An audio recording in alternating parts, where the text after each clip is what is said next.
Okay, right. Welcome, David. Great to see you. Thanks for agreeing to do this interview, which is based on the brilliant article you wrote for ROAPE back in June, which was Frontline South Africa 1973, Mass Strikes and Beyond. And we got such good feedback about the article, and we really enjoyed it, reading it as well. Me in particular, because obviously I spent some time in Durban when you were there a few years ago, and it has a special place in my my life. But that strike as well, obviously in that era, was really important. And I think you mentioned that and covered that really well in the article. But we just wanted to explore some more themes as well. So just to kick us off, just wanted you to start by letting us know a little bit about you, because you were very involved in that. But I just wanted to get a little sense of what were you doing just around the time of before the strikes broke.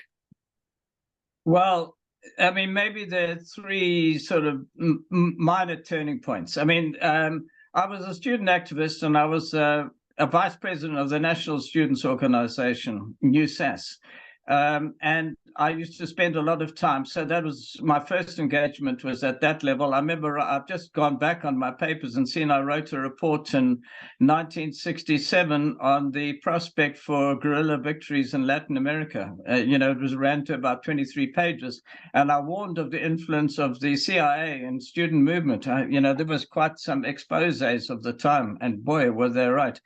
So that was the one side. Then we went through a crisis, we could put it that way, with the rise of SASO, particularly with Steve Biko, challenging, let's put it this way, white privilege, white domination, anyway, dominance of white people in the student movement, which was integral. I mean, you had more white students than black, so, it was that situation, but it wasn't breaking, it wasn't changing. And I spent some time in discussion with Steve. I mean, not quite often on a one-to-one, but usually in group at Alan Taylor Residence, which was the famous, Second World War camp for troops, right near the oil smelting, the petrol refinery in Durban, where there was always a roar of noise and a stench of various kinds of oils being refined, and we had political discussions. So that was that, but then that was final, and then I felt we needed to return to some basics, because the student movement as itself wasn't really making headway, either black or white, actually. There are a lot of ideas, but no real insurrection reaction, let me put it that way. So we turned to the workers, and immediately there was a response. So we formed the Wages Commission, which went and interviewed workers who'd been on strike, developed their demands and put those out, and then started to write workers' newspapers, very humbly presented as isisebenzi, which means, I think, more the domestic worker than the industrial worker. We put on a very pale face forward, but it was snapped up by the workers. We would we actually would distribute something like 5,000 copies literally within about 5 or 6 minutes at railway stations. And when we produced a pamphlet on the 5th of June, 1972, there were strikes immediately after that pamphlet was produced. So the secret police were on our tracks, but we had made a breakthrough. That all led up to the mass strikes. Okay, and so what was life like for you just prior to that? I mean, you were completely dedicated to political activism by that point.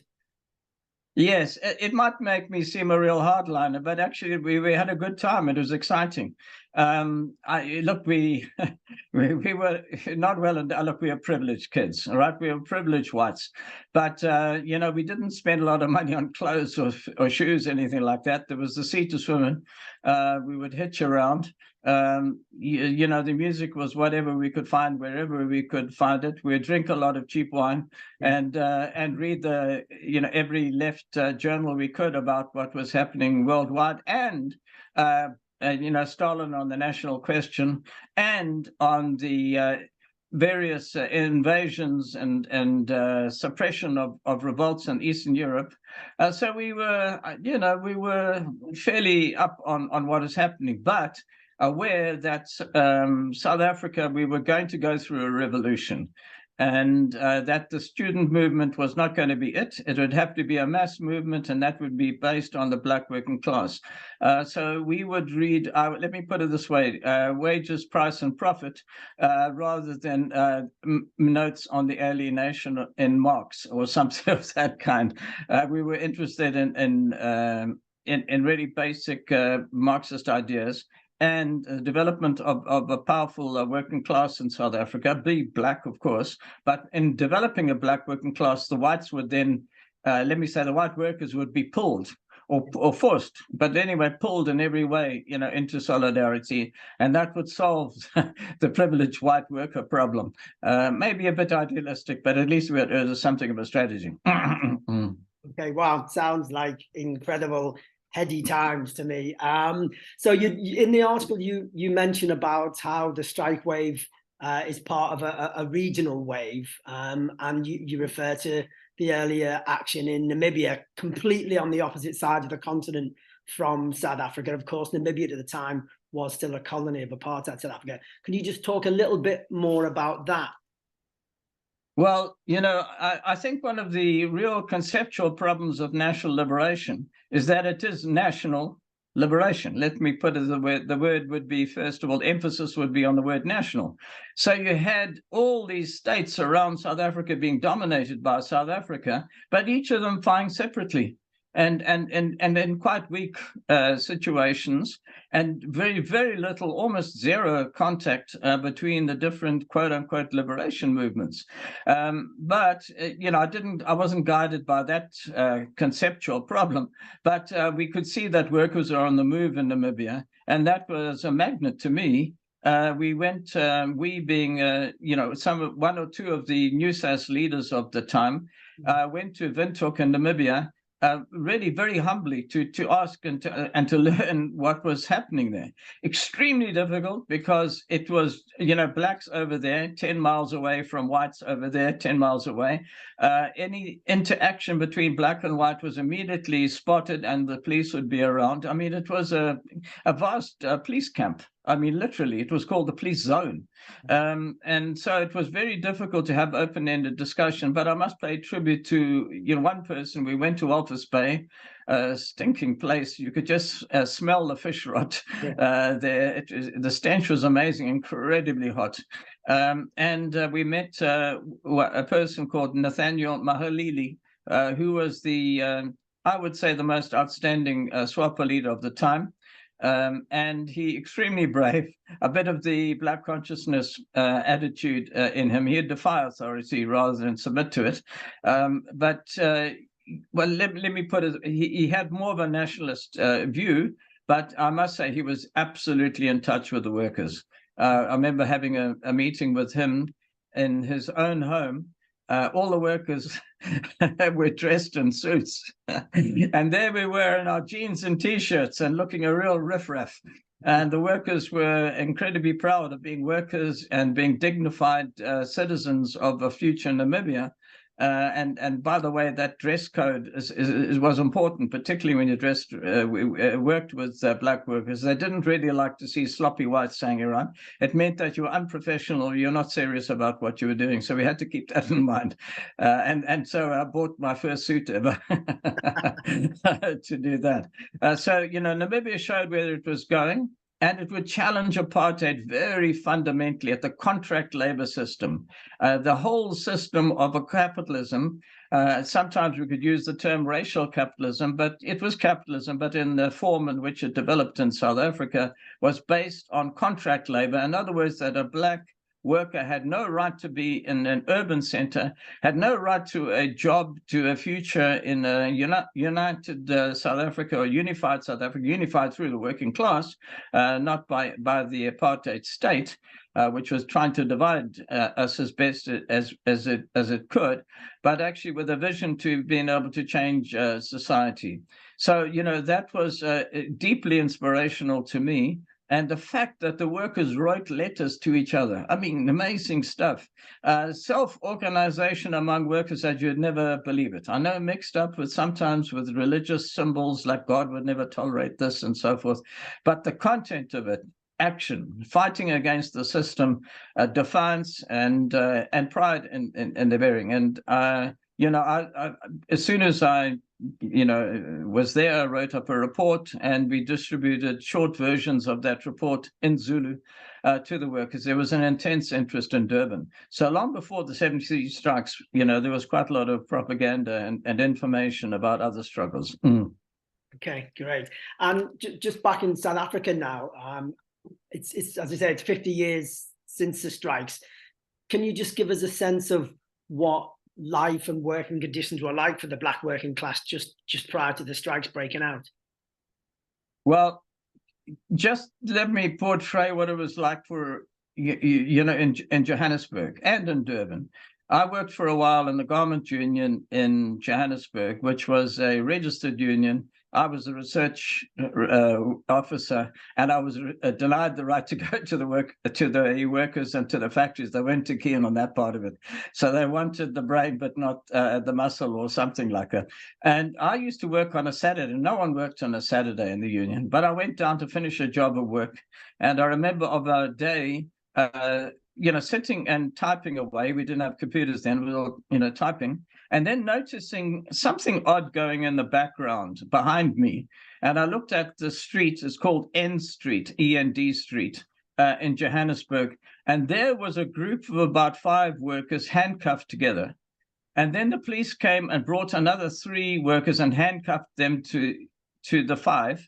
And then it went on till there were about 12 or 14 workers all handcuffed together by one hand. And then I went down and said, what the hell is going on here? Standing right in the middle of the road.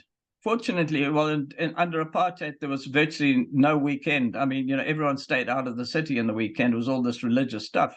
But, they were told to go to the police station and to report there. And then they would be arrested and put in prison. Can you imagine it? Unbelievable. Something so horrific, beyond, honestly, it was sort of something out of Gogol, out of Tsarist Russia, or even worse than that. Degradation of humanity beyond belief. I was outraged. Anyway, in Durban, you would see in the Casbah area, there was one bridge from one part of Durban to the other.